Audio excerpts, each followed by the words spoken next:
Assalamualaikum warahmatullahi wabarakatuh. Apa kabar teman-teman kelas 4? Anak yang soleh dan solehah, semoga teman-teman selalu dalam keadaan sehat. Amin. Ya Allah, ya Rabbal Alamin. Baik teman-teman, kali ini Bunda Rupi akan membahas materi Al-Islam dari bab 7, bab 8, dan bab 9. Yuk sama-sama sebelum kita mulai, let's say basmalah. Bismillahirrahmanirrahim. Berikut resume materi Al-Islam kelas 4, bab 7, bab 8, dan bab 9. Yang pertama akan kita bahas adalah bab 7, yaitu surat pilihan dan tanda wakaf. Pengertian wakaf adalah wakaf secara bahasa artinya berhenti teman-teman.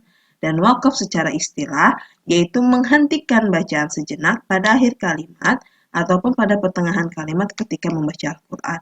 Tanda-tanda wakaf seperti apa? Ada yang mim, jim, po, lam alif, sola, kof, kola, dan sod. Ada juga wakaf mu'anakoh titik 3 dan ada saktah. Ya, ini hanya beberapa saja dari tanda wakaf. Baik teman-teman, nah seperti ini. Huruf mim disebut wakaf lazim, berhenti di akhir kalimat sempurna. Jadi harus berhenti ya kalau wakaf lazim.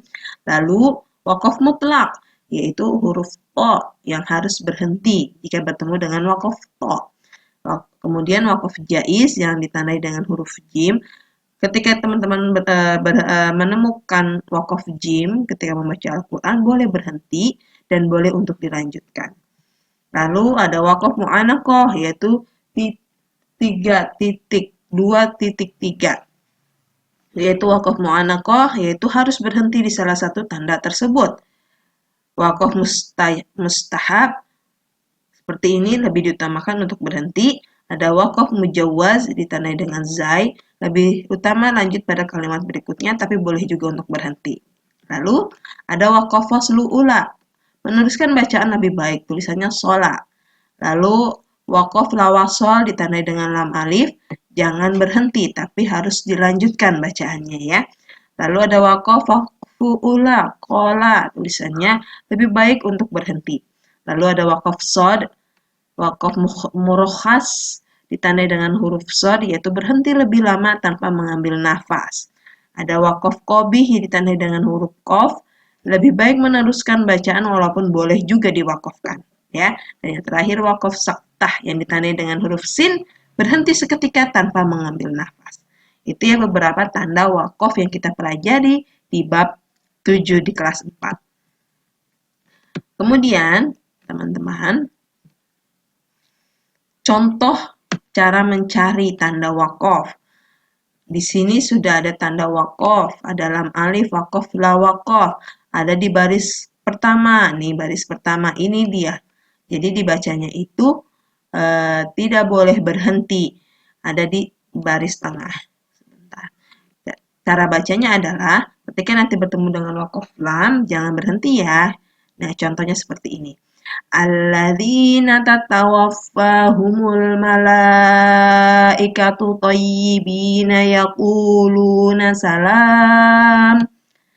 Nah, itu ketika bertemu dengan wakaf lam jangan berhenti. Ya, tapi dilanjutkan. Lalu kita bertemu di wakaf jaiz ya. Wakaf jaiz ini. Wakaf jaiz itu lebih baik berhenti. Ada di baris kedua. Kita baca ini baris kedua saja ya. Ada di tengah kita berhenti boleh. Mata'un qalil. Boleh juga berhenti, boleh juga lanjut. Mata'un qalilun thumma ma'wahum jahannam wa bi'sal mihad. Nah, ini contohnya. Oke ya, teman-teman, itu sedikit contoh dari menemukan atau membaca tanda wakaf. Selanjutnya kita akan membahas surat Al-Fajr karena ada pembahasan di bab 7. Ada 2 surat yang kita bahas, yaitu surat Al-Fajr yang artinya waktu fajar terdiri dari 30 ayat, tapi di sini Bunda Ruby tidak membahas semua arti dari terjemahan surat Al-Fajr, hanya beberapa yang kemungkinan akan keluar di soal-soal PTS nanti. Teman-teman hanya tinggal pahami dan baca ya penjelasan berikut. Terdapat pada ayat 6-14, Allah menimpakan azab kepada 3 golongan, yaitu kaum Ad, kaum Tsamud, dan Fir'aun. Jadi teman-teman ingat ada 3 azab, ada 3 golongan yang diazab Allah karena mereka mempunyai kisah yang kurang baik karena golongan tersebut murka kepada Allah dan Allah tidak menyukai golongan ini. Ada kaum Ad, kaum Samud dan Fir'aun. Ya, kaum Fir'aun ditenggelamkan di laut ketika mengejar Nabi Musa, kaum Samud dibinasakan dengan pekikan dahsyat yang memecahkan anak telinga, lalu kaum Ad dibinasakan dengan angin puting beliung. Penjelasan ini atau cerita kaum Ad, kaum Samud dijelaskan di kelas 2. Ya. Kemudian ada penyakit jiwa manusia tidak ada jika tidak ada iman. Terdapat pada penjelasan ayat 17-20 di surat Al-Fajr. Penyakit jiwanya seperti apa? Penyakit jiwa manusia jika tidak ada iman. Berarti kalau nggak punya iman, manusia biasanya tidak akan memuliakan anak yatim. Lalu tidak mengajak untuk memberi makan orang miskin. Pelit ya, berarti lalu memakan harta warisan dan cinta harta. Lalu cinta harta adalah tanda-tanda penyakit jiwa pada manusia. Oke. Selanjutnya diisi kandungan surat Al-Fajr ayat 27-30. Memang hanya beberapa yang Bunda bahas, jadi kira-kira ini akan muncul nanti di soal-soal PTS. Allah menyeru jiwa-jiwa yang tenang untuk kembali kepada Tuhan dengan perasaan sangat lega karena ridho. Maksudnya jiwa-jiwa yang tenang itu apa? Disebut dengan nafsul mutmainnah, yaitu jiwa yang telah tawakal kepada Allah. Jadi penjelasan dari nafsul mutmainnah atau jiwa-jiwa yang tenang terdapat pada surat Al-Fajr ayat 27-30. Nafsul mutmainnah ditandai dengan 2 sikap, yaitu syukur ketika mendapat kekayaan atau tidak sombong atau bukan sombong, dan sabar ketika datang kesukaran, bukan mengeluh. Ya, itu adalah nafsul mutmainnah. Baik, selanjutnya surat Al-Ghasyiyah, kita akan bahas peristiwa yang dahsyat di hari kiamat atau hari pembalasan. Terdiri dari 26 ayat termasuk surat Makkiyah dan diturunkan sesudah surat Al-Dzariyat. Surat Al-Ghasyiyah ini surat yang kerap kali dibaca oleh Nabi Muhammad pada rakaat kedua sholat hari raya, 2 hari raya dan sholat Jumat Al-Ghasyiyah. Ayat 7 menjelaskan tentang ini. Lalu ayat 17-20 anjuran tadaburi ciptaan Allah seperti unta, gunung, langit, dan lainnya pada ayat 17-20 di surat Al-Ghasyiyah. Lalu ayat 21-26 anjuran untuk berdakwah dan ancaman Allah bagi orang-orang yang kafir akan dihisap amal perbuatannya. Baik, ini teman-teman bisa baca surat Al-Ghasyiyah dari ayat 1-7 masih tentang membahas hari pembalasan, bekerja keras, memasuki api yang sangat panas di neraka, diberi minum dengan air dari sumber yang sangat panas, tidak memperoleh makanan selain dari pohon yang berduri, dan yang tidak menggemukkan dan tidak pula menghilangkan lapar. Ini adalah kisah orang yang berada di neraka. Ya, mendapat makanan dari pohon yang berduri tapi tidak mengenyangkan dan tidak pula menghilangkan lapar. Ayat 1-7.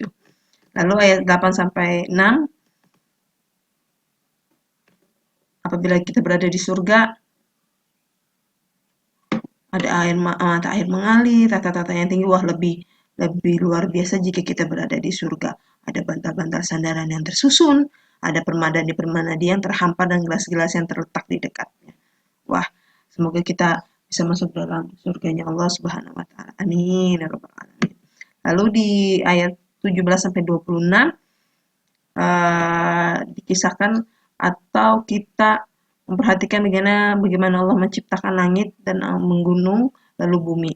Maka oleh karena itu sesungguhnya sebagai peringatan atas kekuasaan Allah ini, kita tidak boleh berkuasa. Karena jika kita berpaling dan kafir, Allah akan mengazab dan memberi azab yang besar. Ya, kewajiban kita adalah melaksanakan semua perintah Allah Subhanahu wa taala. Baik teman-teman, itu dari surat Al-Ghasyiyah ayat 17-26. Selanjutnya bab 8 Asmaul Husna. Yang pertama kita membahas tentang Maha Pengampun, Maha Perkasa, Maha Pemberi Rizki, dan Maha Membuka. Teman-teman perhatikan Latinnya dan huruf Arabnya.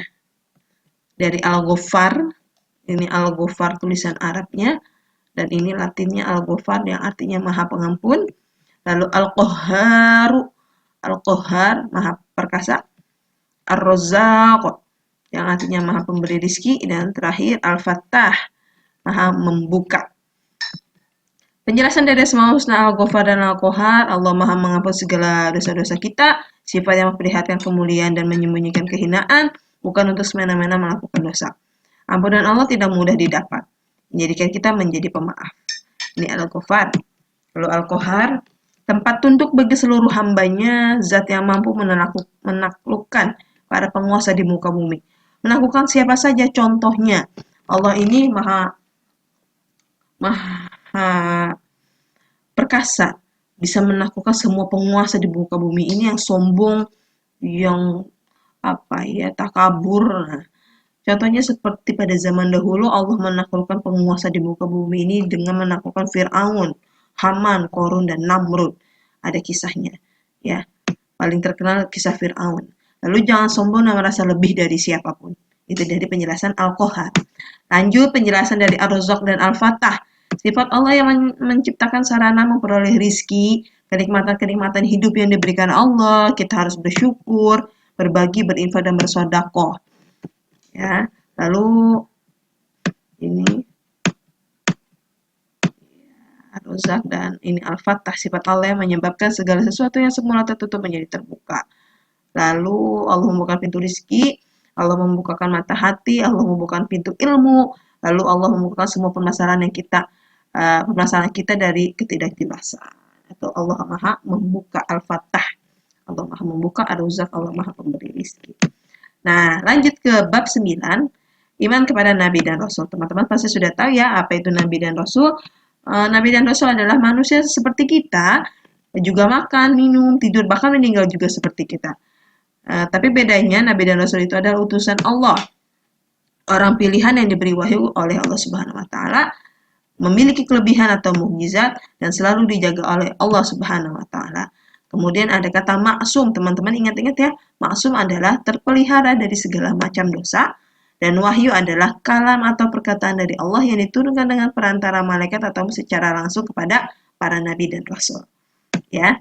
Kemudian ciri-ciri nabi dan rasul apa? Teman-teman sudah tahu semua. Yang paling terlihat perbedaannya adalah seorang nabi belum tentu rasul dan seorang rasul pasti nabi. Dan bedanya lagi, nabi tidak memiliki umat, tapi rasul memiliki umat.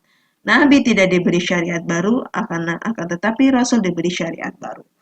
Nabi dan rasul memiliki 4 sifat wajib. Akan kita bahas setelah ini.